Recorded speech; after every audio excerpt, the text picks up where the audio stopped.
Son père, Babacar Ngom, a bâti l'entreprise, mais aujourd'hui, c'est elle qui est aux manettes. À 33 ans, Anta Babacar Ngom est la directrice générale du Sedima, l'une des plus grosses firmes agro-industrielles du Sénégal. Une entreprise qu'elle a transformée depuis son arrivée.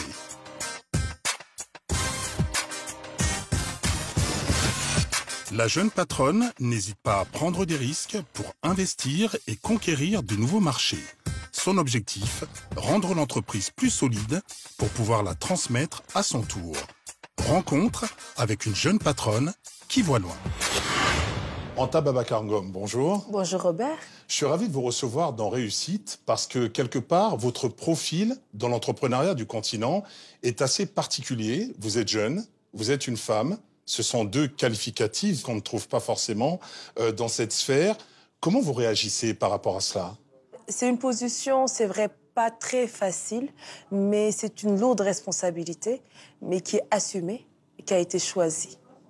Aujourd'hui, je sais qu'il faut que je m'adresse aux autres femmes et à tous les jeunes du continent africain pour essayer, pas d'incarner un modèle, parce que je reste quand même très jeune pour ça, mais de construire un idéal ensemble et puis de montrer que c'est possible. C'est possible, ça ne se passe pas que dans les films. Vous avez fait toutes vos études en France et ensuite au Canada. On vous a proposé d'intégrer l'Organisation internationale de la francophonie et vous avez refusé et préféré rentrer au Sénégal. Pourquoi ce choix? Bon, j'ai travaillé chez HP France et on me proposait de rester. J'ai décidé, à ce moment-là, j'ai appelé mon père. Donc c'était lors d'une conversation téléphonique et j'ai senti que c'était le moment. J'ai dit, qu'est-ce que je fais ici? Au-delà de l'appel d'un père, j'ai senti l'appel d'un continent. Et quand j'ai prononcé ces phrases, « Papa, je veux rentrer à la maison », c'est comme si j'ai été déchargée. Aujourd'hui, on parle d'un sursaut générationnel. Toute ma génération aujourd'hui est en train de faire pareil. C'est ce qui se passe en Afrique. On part à l'étranger, on va apprendre, on va acquérir le savoir. Mais nous voulons rentrer pour construire. Parce que d'une façon ou d'une autre, la jeunesse africaine est aujourd'hui consciente que c'est elle qui va construire ce continent. Et reprendre l'entreprise familiale, c'était quelque chose de très important aussi? Très important pour moi, parce que j'ai vu tout ce que l'homme a donné. J'ai vu tout ce que l'homme a sacrifié. Et j'ai envie d'entreprises qui traversent les générations en Afrique. J'ai envie de voir des dynasties, des entreprises de 3-4 générations. Et c'était important pour nous, en tant que famille, de ne pas voir tout ce qui a été fait, tous les sacrifices des hommes et des femmes qui se sont donnés corps et âme. Il faut faire quelque chose, il faut donner du sens aux sacrifices qu'ils ont faits. Et nous avons compris, nous, notre équipe et notre génération, que c'est le travail que nous allons faire aujourd'hui qui va donner du sens à tout ce qu'ils ont fait. Et la prochaine génération donnera du sens à ce que nous faisons aujourd'hui. Quel regard vous portez sur le parcours de votre père? Je suis admiratrice de son parcours parce qu'il nous permet, il nous donne l'opportunité de montrer aux jeunes qu'il ne s'agit pas, il ne faut pas impérativement faire les grandes écoles et puis tenir les masters, parce qu'il n'a pas eu cette opportunité-là, mais il a quand même construit quelque chose. Le président Babacar Ngom, mon père, nous permet aussi de montrer qu'il faut du courage. Il faut se sacrifier. Parce que tout abandonner, la belle vie chez mes grands-parents, laisser tout ceci pour aller s'installer dans un village sans eau ni électricité, avec sa femme, qui est aussi une femme brave et courageuse. Et c'est à partir de ça qu'ils ont construit ce qu'ils ont construit. Donc, moi, c'est la chance que j'ai d'avoir été témoin de ça, de me réveiller tous les jours auprès de cet entrepreneur ou de ce couple d'entrepreneurs que j'ai vu faire pendant des années. Et c'est ça qu'on essaie de retransmettre aux autres. Vous dites que ce ne sont pas les plus gros qui vont réussir à s'imposer sur le marché, mais plutôt les plus rapides. Est-ce que vous pensez qu'il faut que les groupes historiques se reforment? Naturellement, oui. À ce stade, il faut se réformer. il faut se réorganiser et il faut s'alléger pour pouvoir aller vite.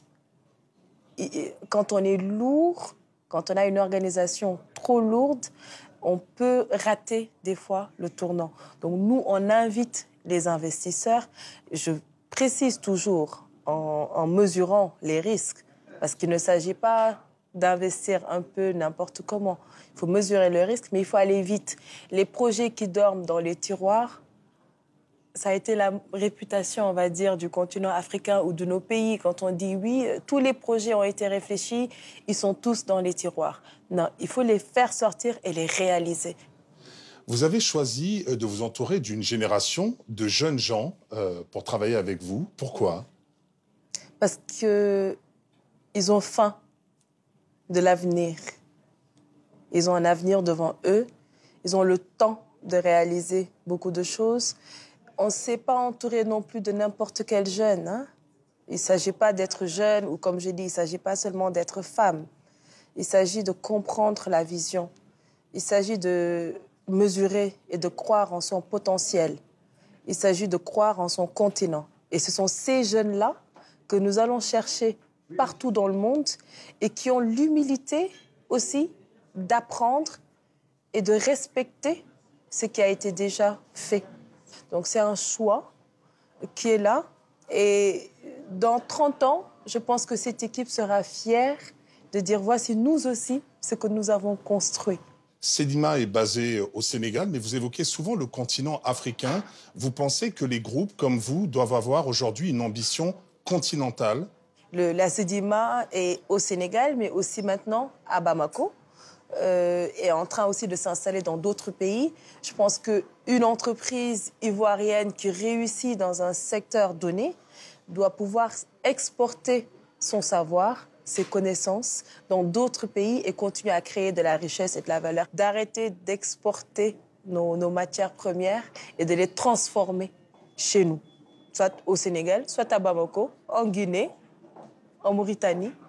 Voilà. L'espace est assez large pour nous. Il faut aller le chercher. Le marché est là, il faut aller le chercher. Anta Babacar Ngom, quel message vous auriez pour ceux qui nous regardent et qui voudraient se lancer dans l'entrepreneuriat? Il faut arrêter d'attendre et ne pas avoir peur d'échouer, je le dis toujours, ou de tomber, parce qu'on va se relever. Il faut oser investir.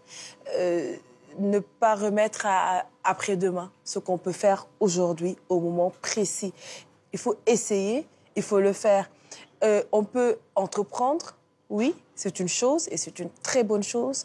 Le plus important, c'est de créer de la valeur et de donner un sens à sa vie et de trouver son équilibre et sa passion dans ce qu'on fait. Je pense que si on investit, on croit en nous, on a tous les moyens à nos dispositions pour y arriver.